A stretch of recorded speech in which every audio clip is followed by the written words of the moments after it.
அண்மை செய்தி. ஸ்பெயின் நாட்டில் பல்வேறு தொழில் நிறுவனங்களின் தலைவர்களுடன் முதலமைச்சர் மு.க.ஸ்டாலின் ஆலோசனையில் ஈடுபட்டுள்ளார். முழுவதுமான விவரங்களை செய்தியாளர் நந்தினியிடம் கேட்டு வரலாம். நந்தினி, இது குறித்தான விவரங்களை பதிவு பண்ணுங்க.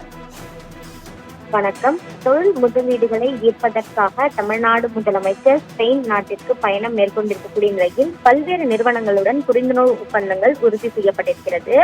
குறிப்பாக ஆக்சியானா நிறுவனம் தமிழ்நாட்டில் காற்றாலை மின் உற்பத்தி, நீர் சுத்திகரிப்பு, நீர் மறுசுழற்சி ஆகியவற்றில் முதலீடு செய்திட ஆர்வம் காட்டியிருப்பதாக தமிழ்நாடு அரசின் தரப்பில் தெரிவிக்கப்பட்டிருக்கிறது. அது மட்டுமல்லாமல் 400 கோடி ரூபாய் முதலீட்டில் ரோக்கா நிறுவனம் பெருந்துறையில் புதிய குழாய்கள் மற்றும் இணைப்புகளை உற்பத்தி செய்யும் தொழிற்சாலை நிறுவிடவும், ராணிப்பேட்டையிலும் பெருந்துறையிலும் செயல்பட்டு வரும் தொழிற்சாலைகளை விரிவாக்கம் செய்யவும் உறுதியளிக்கப்பட்டிருப்பதாக தமிழ்நாடு அரசின் தரப்பில் தெரிவிக்கப்பட்டிருக்கிறது.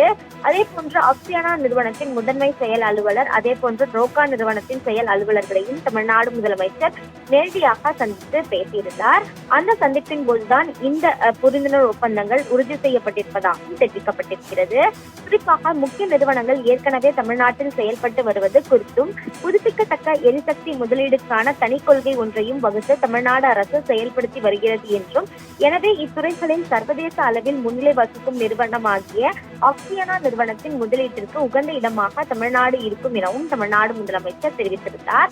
அதே போன்று பீங்கான் மற்றும் வீட்டு கட்டுமான பொருட்கள் உற்பத்தியில் உலக அளவில் முன்னணி நிறுவனமான திகழக்கூடிய ரோக்கா நிறுவனத்தின் சர்வதேச இயக்குநரையும் தமிழ்நாடு முதலமைச்சர் சந்தித்து ஆலோசனை மேற்கொண்டிருக்கிறார். இந்த 2 சந்திப்பின் போதும் பல்வேறு புரிந்துணர்வு ஒப்பந்தங்கள் முதலமைச்சர் முன்னிலையில் கையெழுத்திடப்பட்டுள்ளது குறிப்பிடத்தக்கது.